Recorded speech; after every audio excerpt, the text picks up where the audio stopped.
Next, we have Staff Sergeant Nicholas Pyle, no relation to his brother Gomer. Sergeant Pyle joined the United States Air Force in January of '09 and is currently assigned as an Air Force Assessor's Recruiter in West Springfield, Massachusetts. He was deployed from October 2012 to April 2013 to Ali Al Salam Air Base in Kuwait in support of Operation Enduring Freedom, where he led all logistical support in the 5th Expeditionary Air Mobility Squadron. Sergeant Pyle has received the National Defense Service Medal as well as a Global War on Terrorism Expeditionary Medal. He's a native of Fort Wayne, Indiana, and has one daughter, age 3. Thank you, gentlemen. Godspeed. These are your American heroes, ladies and gentlemen.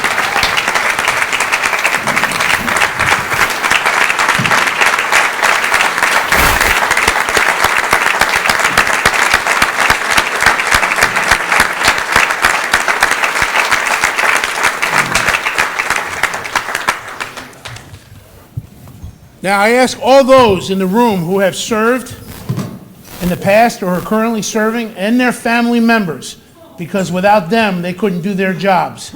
So can they please stand and be recognized, all those people? You too, Dave.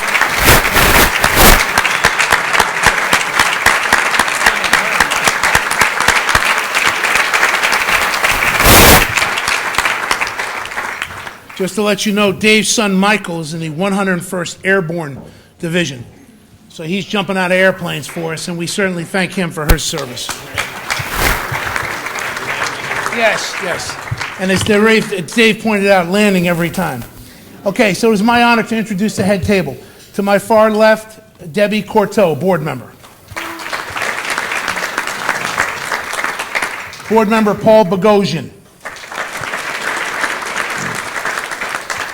Our money man, Frank Fiorentino. Past president, Paul Shorthose. Raconteur, Mr. Dick Flavin.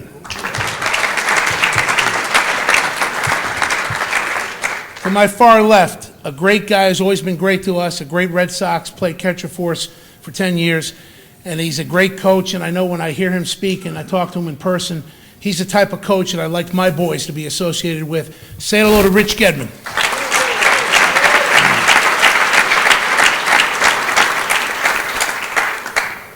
Director of International Amateur Player Development for the Red Sox, Emil Solday. Say hello.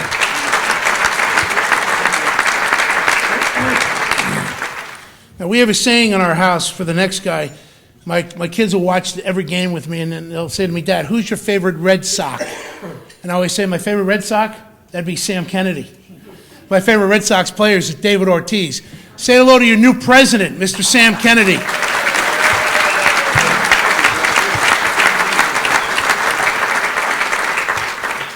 And this next gentleman needs no introduction. We're so very, very happy to have him back. He's done a great job the last several years being the voice of the Red Sox on the radio. And next year, we'll be now in the booth, so we'll get double the pleasure, Mr. O'Brien. Say hello to the great and local boy, Mr. Dave O'Brien.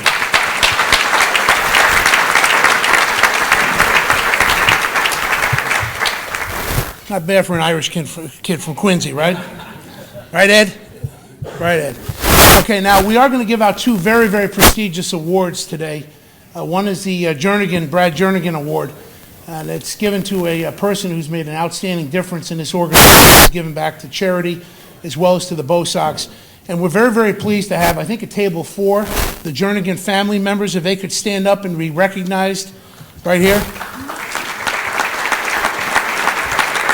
Great to have you here. We'll be presenting that in a moment. And we're also going to give out a great award, which we started last year, the Bill Brooks Award, for a great past president, a great gentleman, one of my mentors, Bill Brooks. So without further ado, I will turn it over. Oh, yes, we have. Thank you very much. Yes, because it's our last meeting, we do have to do an annual meeting, which will take just a few minutes, and I'll turn it over to Paul Shorthose to do that. Thanks for reminding me. All right, this should be very quick, probably 90 minutes to 2 hours, if that's okay. But basically, the goal of this meeting is just to approve the board for 2016. So I'd like to start by asking for a motion to open the BoSox Club 2015 annual meeting. I'll make a motion. Second? All right, we're in action. First, I'd like to start by thanking past President Bruce Donahue for his service. Bruce has completed his 4-year term. He'll be leaving the board this year, although we know he'll be all around us. And thank you, as always, Bruce, for your hard work and dedication.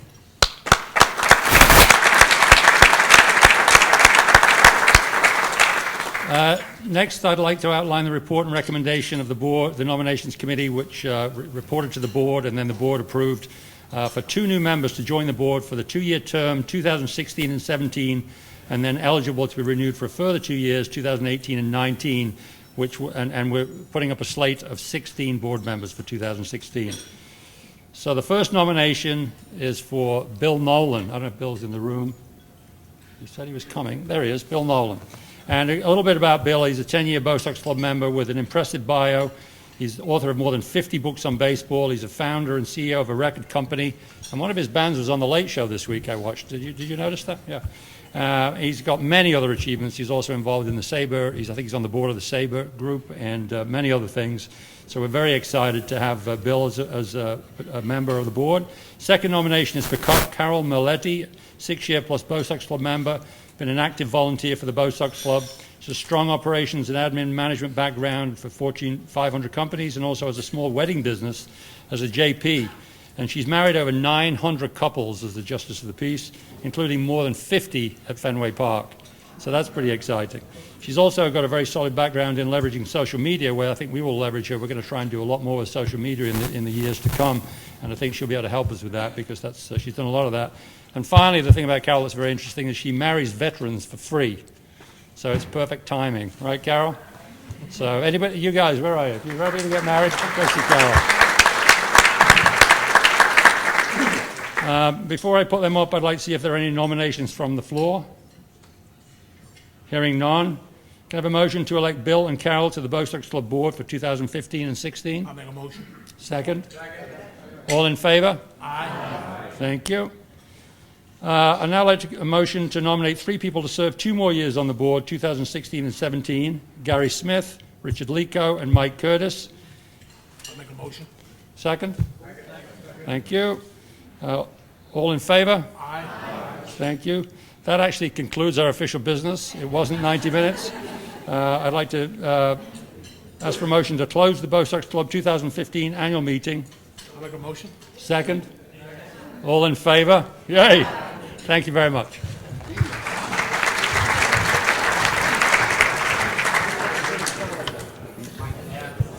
Okay, as we mentioned, we're going to give out 2 very, very prestigious awards today. Can I have everyone's attention? We're going to give out 2 very prestigious awards today. The first being the Brad Jernigan Award, and I will turn it over to the committee to make that very, very special presentation.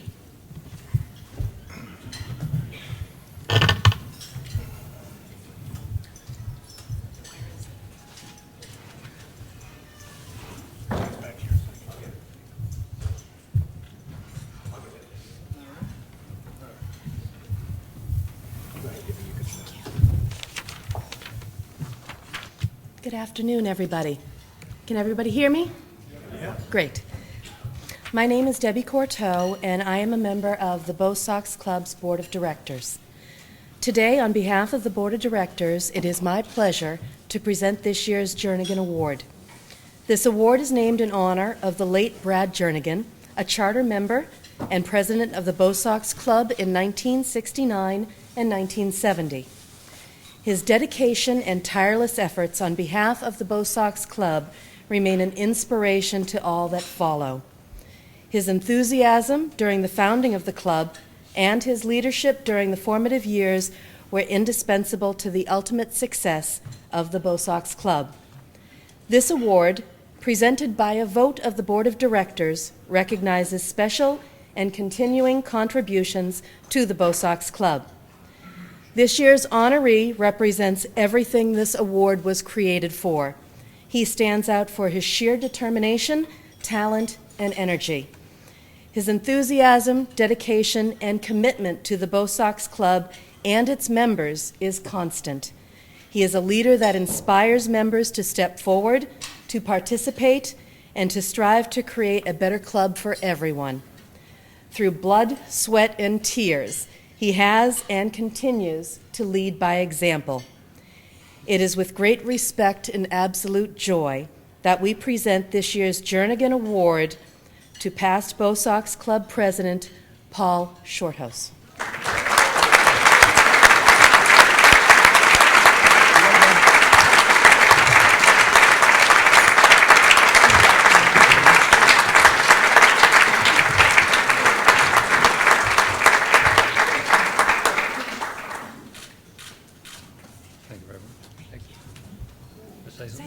Please, absolutely.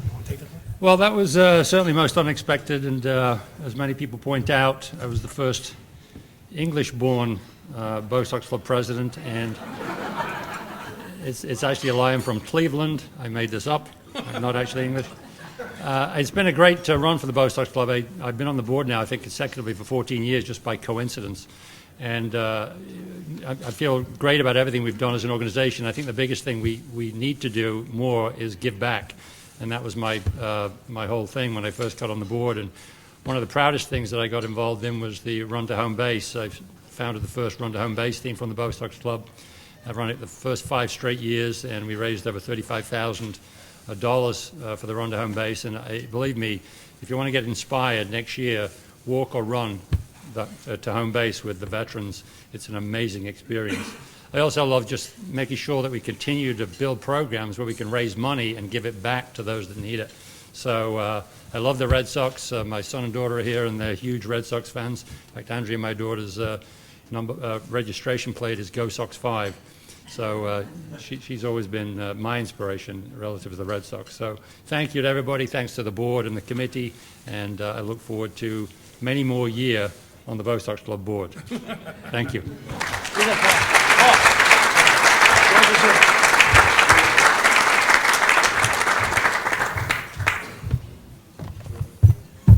Thank you, Paul. Very, very well deserved.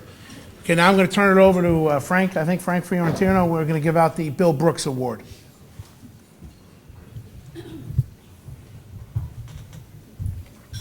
Thank you, Mr. President. Good afternoon, everybody. It's my pleasure to make this award again this year for Bill Brooks. I think you've seen the video on the screen of Bill during his years as president and during his years with all of his family. Those of us who knew and loved Bill Brooks feel the extraordinary qualities that he possessed should be recognized by the BoSox Club, to which he gave so much time and energy. For over 15 years, Bill and Jean Brooks ran the merchandise table at our luncheons and events, and in doing so generated over tens of thousands of dollars for the club's charitable activities. Jean, along with her son Bill Jr. and his wife, are with us today. So Jean, please be recognized and stand and let everybody. And Bill, all of you. And Donna.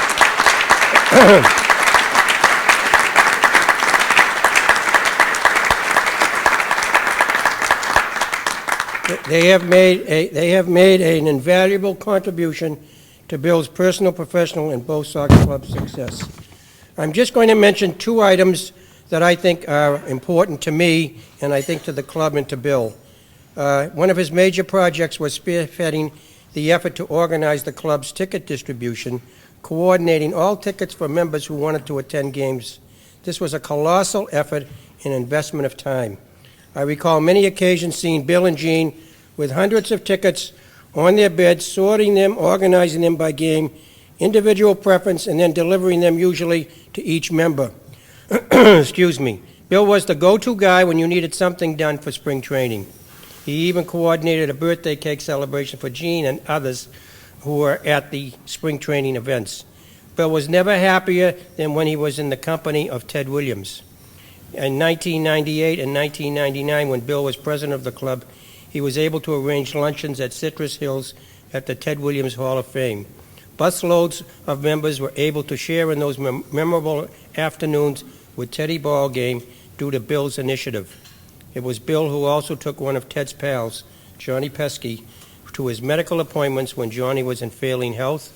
Bill would drive from Westwood to Lynn, pick up Johnny, and then drive back again. And I say, what a selfless guy he was. And one other heartwarming story is Craig McNaught, former president of our club, knew of an 11-year-old boy who had cancer. Craig asked Bill to work with him by contacting Bresh in the front office and arranged for the boy to meet Nomar in spring training. This began a relationship between Craig, Bill, Bresh, and the boy, and Nomar. They arranged for Nomar to further spend time with the boy in the clubhouse and the dugout, and outfitted this child with all kinds of Red Sox paraphernalia. The boy sat in the stands for the game and ate ballpark food, and I believe the time spent with Nomar revived my son's spirit and kept him alive for a longer period of time. Sadly, the child died in November, and Bill and Jean attended the funeral. So at the end, Bill and I went to many Red Sox games together over the years. One of them was a game between the Red Sox and Kansas City, in which John Lester pitched a no-hitter. And Bill said to me after the game, "In all my 67 years, I have never seen a no-hitter." Well, in all my years, I have never seen a guy like Bill Brooks. His wisdom, sincerity, and generosity of spirit was simply extraordinary. And before I step down, I would like to thank Tom Stapleton, Executive Director of the Wakefield Access Television, and his assistant, Scott Curlin, of the Wakefield Community Access Television, for their efforts in providing today's video. Tom and Scott, thank you very much for all the work that you have done. And now for today's presentation of the Bill Brooks Good Guy Award, I present to you Paul Bogosian.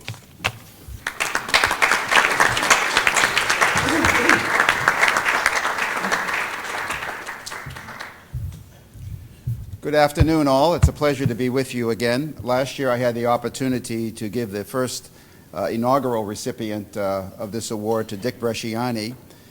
Dick Bresciani was a fine man. All of us admired him. And I want to say that people like Dick Bresciani, people like Bill Brooks, are those who are the living embodiment of the spirit and the altruistic spirit of the BoSox Club. And it's one of the reasons I got involved in the club and one of the reasons I'm on the board today. And Bill Jr., I want you to know how much of the relationship I had with your dad has continually inspired me, and his memory is deep in my heart. So for today's citation, BoSox Club, Bill Brooks Good Guy Award 2015, President 1999-2000, Board Member 1990-2002, Club Member 1969-2013. Bill Brooks passed in March 2014. Bill was a man of demonstrable honesty, integrity, candor, and good humor. Through his years of service to the BoSox Club, Bill could always be counted on to take the initiative and lead his team of fellow board members with clarity, grace, and an even temperament that allowed him to listen to all points of view with respect and caring understanding. Bill always conducted his BoSox affairs as a gentleman, with what in an earlier era would be considered class. In appreciation of Bill Brooks's many contributions to the club and his inspiring commitment to the charitable functions of the BoSox Club, the Bill Brooks Good Guy Award recognizes a long-standing club member who, with grace, persistence, and with the highest professional standards, has delivered consistent, exceptional performance in assisting the BoSox Club in fulfilling its unique mission and purposes. The 2015 recipient of the Bill Brooks Good Guy Award is Richard Dick Flavin.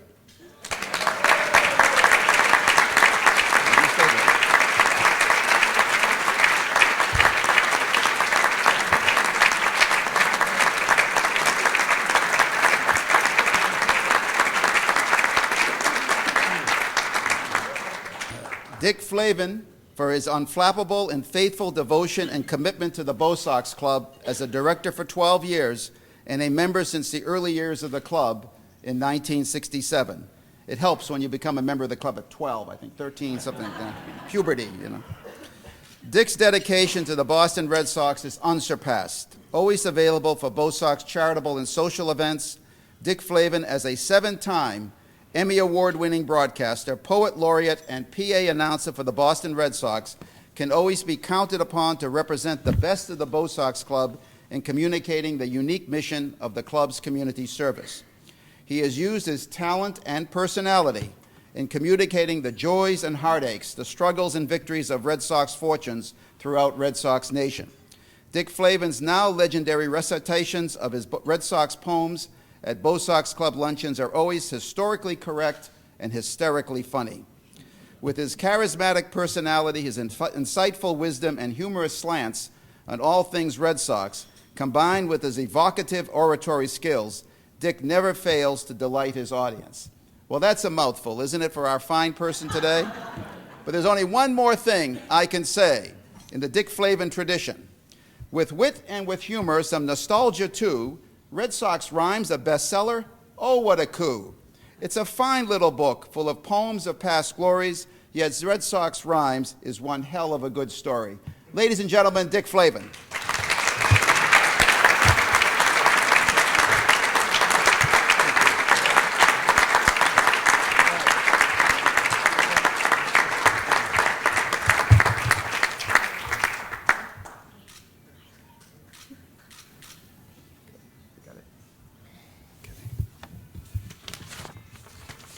I already have a watch. Flavor. Dick, why don't we give it to you? Well, who knew? This is a great surprise and a bonus because I have gotten so much out of this club and my love for the Red Sox, a lifelong experience, and it has added greatly to the joy of my life. Let me give you a little poem that I hadn't planned on, but it's apropos for this. When you first discover baseball and you're given your first glove, you find out at a tender age what it's like to fall in love. You learn to play, you learn the rules, what the game's about. There are 3 outs to an inning, it's 3 strikes and you're out. When first you see a big league park, those stands, that field of green, you know as long as you shall live, you won't forget that scene. So you root for the old home team, a favorite player choose, and you learn life's hardest lesson. There are lots of times you lose. Then you realize your parents and your grandfather too all have this in common. They love it just like you. And 7 decades down the road, that love is still the same. For all the memories you have, what counts is the next game. For your whole life, it's part of you. Its praises must be sung. For to be in love with baseball is to be forever young. Thank you very much. Thank you. As I told you, I'm calling you, Larry. Congratulations, pal. Sure.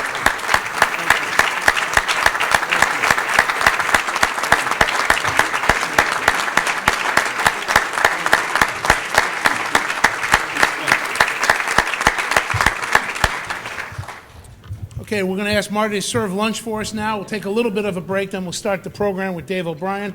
If you want to get any autographs, I'm sure Rich Gedman and some of the other guests can give autographs right now. I ask you just to line up to my left. Let's start with Rich Gedman. If anybody wants an autograph, we have. Is go to dinner with Steve. I had that pleasure about 2 or 3 months ago, and Steve took me to the most sumptuous, most expensive restaurant in the city of Boston. I mean, it was caviar and champagne before the steaks, which were the size of a small child. I mean, incredible. And at some point during the meal, I got a little bit guilty because I'm like, Steve, who's paying for this? He said, oh, that's on the BoSox Club. Don't worry about that. Don't worry about that. I haven't paid the bill yet. There we go. So my advice to you, he's done a spectacular job in his first year as president. When time comes for him to step aside, get yourself a good, solid, honest audit, okay, on those books. But I love them, and the dinner was phenomenal, and the 3 bottles of wine were just off the charts. Steve was kind enough to mention my son Mike, who is serving for the United States Army at Fort Bragg and just recently completed his 21st jump. and he's landed every single one of them safely. We get 2 calls before every jump from Mike. I get the one that says he's going. His mom gets the one that says he's on the ground and in good shape. So we've got a system, and she's fine with it. We've got a great group of guys to introduce you to, and I want to begin with the single most positive individual I have ever met in 25 years of calling Major League Baseball. He is the new president of the Boston Red Sox, a local guy. Like myself, I'm a Quincy boy. Sam's out of Brookline, of course, where he was a high school star in not one but 2 sports. He captained the hockey and the baseball teams at Brookline High School, and then went on to Trinity College, where he also played baseball and football. He has been a key member of the Red Sox upper management hierarchy going back to 2002, an executive vice president, COO, and president of Fenway Sports Management. But when I talk about being in a room with Sam Kennedy is like being in a room with a 1,000-megawatt light bulb of positivity. It's incredible when you're feeling maybe a little down about something. Maybe the Sox have lost 5 or 6 in a row. That's the sensation we've had a little too often lately. You go in and you see Sammy, and you feel like we've won 15 in a row. And like the Sox are going to the World Series. And I think part of his great talent is exactly that, looking to the future and seeing how optimistically things are going to be better and things are going to be a great success. There have been a lot of changes on Yawkey Way, that's for sure, in recent weeks and recent months. This is such a positive one, and I think if you talk to everybody on the staff with the Red Sox who has been under Larry Lucchino and is now grateful to be under Sam Kennedy, they will tell you the same thing. The Red Sox presidency is in phenomenal shape for many, many years to come. Ladies and gentlemen, the new president of your Boston Red Sox, Sam Kennedy.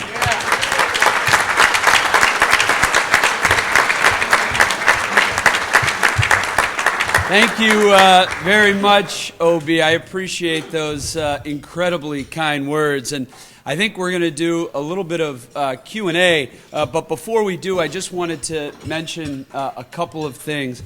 First and foremost, while we are here to talk about baseball, and when you talk about baseball, there's a lot of talk about contracts and off-season moves and signing up and committing to a team.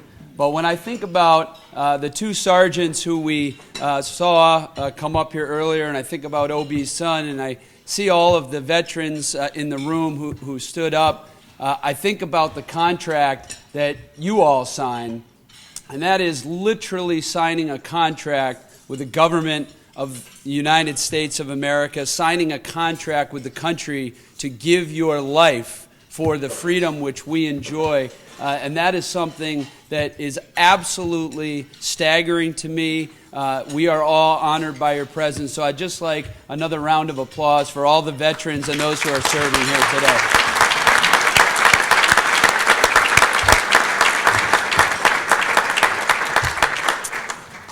The second point is that we mentioned, Dave O.B. mentioned that we have gone through a significant amount of change on Yawkey Way. With change comes anxiety and stress and uncertainty. I feel extremely blessed that John Henry and Tom Werner and Larry Lucchino selected me to succeed Larry, who is a surefire first ballot Hall of Fame Chief Executive Officer in baseball, arguably one of the greatest executives in all of baseball, having built Camden Yards in Baltimore, built Petco Park out in San Diego, preserved, protected Fenway Park over the last 14 years, was the steward of a franchise that won 3 World Series championships. So having Larry as a mentor for the past 20 years has been absolutely incredible. I thank him for everything that he's done for me, for our front office, and for the Boston Red Sox. So how about a hand for Larry Lucchino?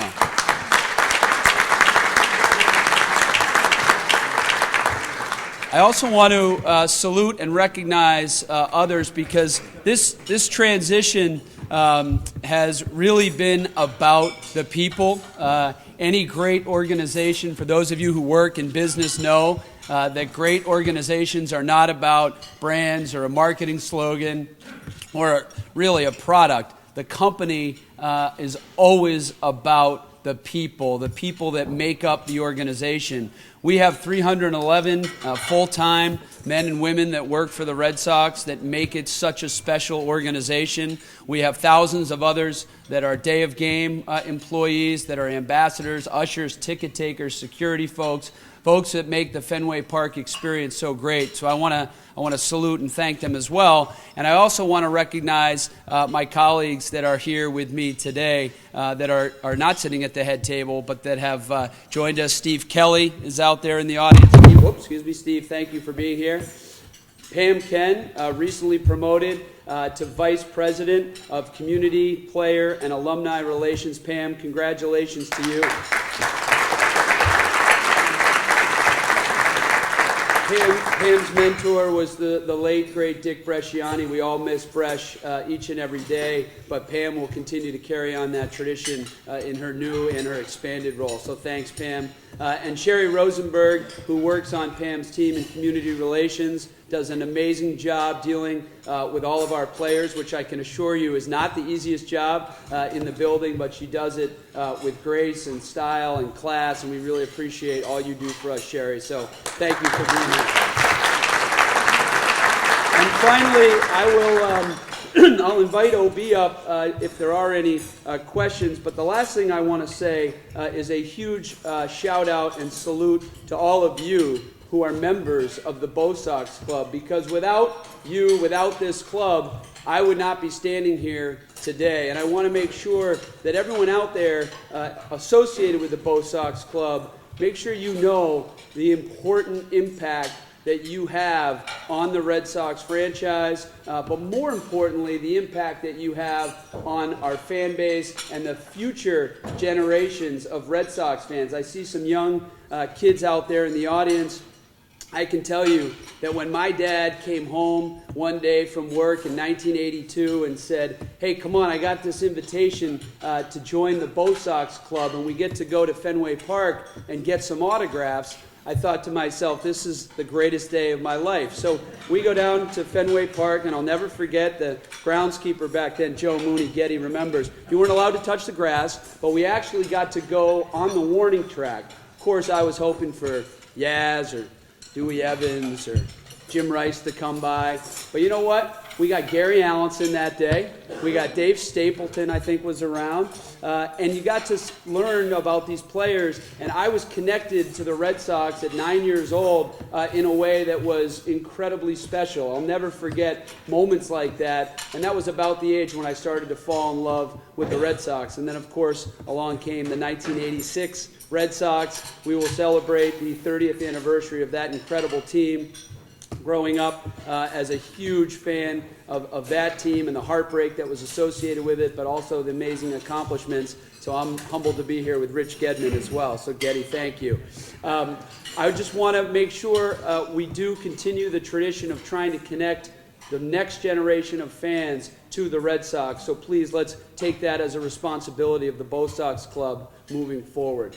So with that, OB, why don't Okay. over to you. All right. Let me grab this one. Yes. All right, Sammy, just a couple of quick questions. I think number one, this is first and foremost on all our minds. Give us the day when the Red Sox are going to announce that Zach Greinke has signed a 5-year contract. I will clear my schedule and make sure we're there. But seriously, as far as events for the Red Sox in the off-season coming up, with like Christmas at Fenway and Winter Weekend, can you touch on those events? Because these are great events for everybody in Red Sox Nation if they can make it to be there.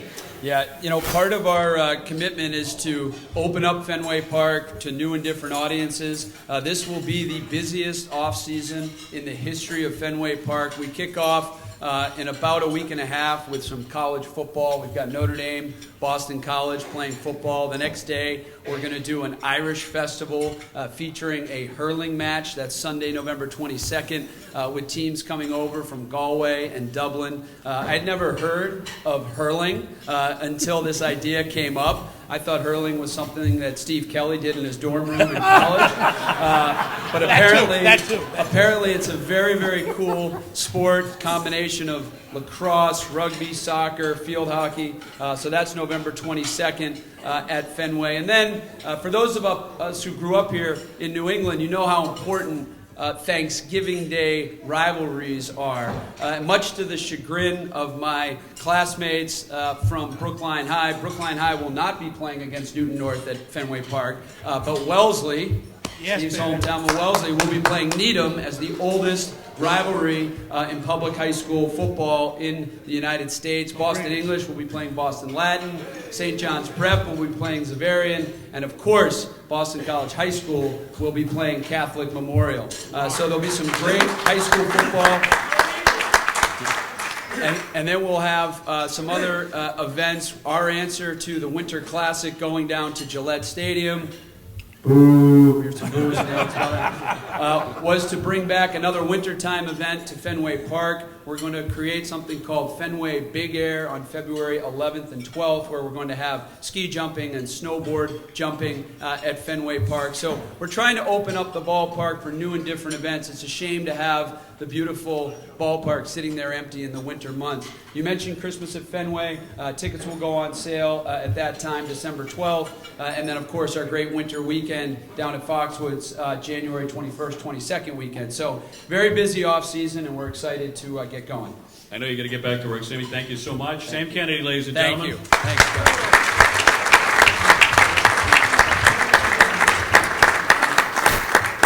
I want to introduce Amelia El Sade. I'm sorry?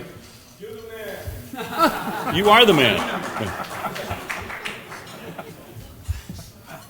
Amelia El Sade is Vice President for Amateur and International Scouting, overseeing all the scouting directors for the Boston Red Sox. He's been with the organization for 14 years, and I think we all had the same sensation at the tail end of last season, those last 5, 6, 7 weeks, where it was so much fun to watch our young kids play, to watch Mookie Betts, to watch Xander Bogaerts make a run at 200 hits at 23. I mean, Mookie with 42 doubles and some of the most spectacular catches we've seen in a long, long time. And the play of a Travis Shaw, for example, at first base. When you talk about Blake Swihart, and I thought an amazing season for that kid behind the plate when so little was anticipated, you've got to thank our scouting department, and you got to thank people like Emilio, because at the end of the day, it starts with the great scouting that is done by people like this in our scouting department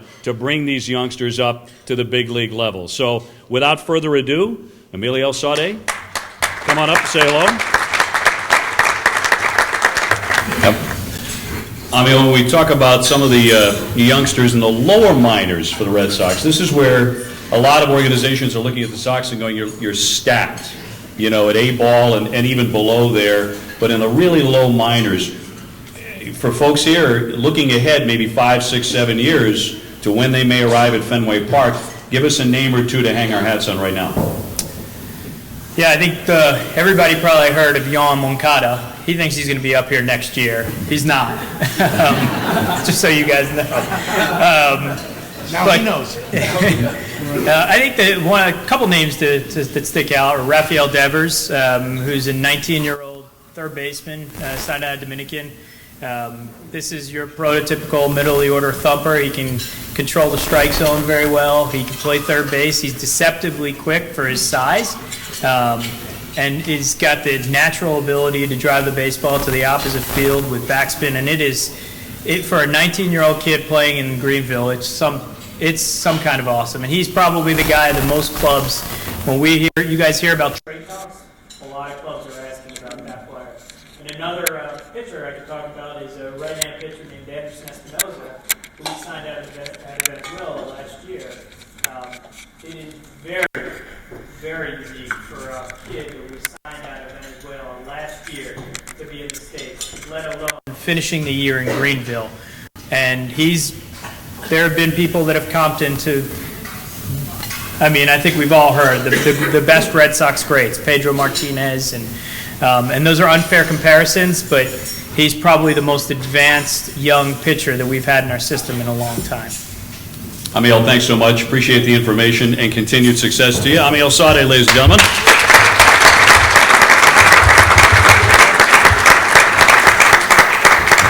A lot of great young players in the pipeline. Finally, I'd like to bring up our last guest, he certainly needs no introduction for tried and true Red Sox fans. Rich Gedman, a catcher for the Boston Red Sox from 1980 to 1990, two-time All-Star, Worcester, Mass. native, was, of course, just this past season a BoSox AAA hitting instructor. He'll be returning to that role. Named the Sporting News 1981 American League Rookie of the Year, and made his Major League debut in September of 1980, pinch hitting for none other than Carl Yastrzemski. And I want to hear that story. Ladies and gentlemen, Rich Gedman. So.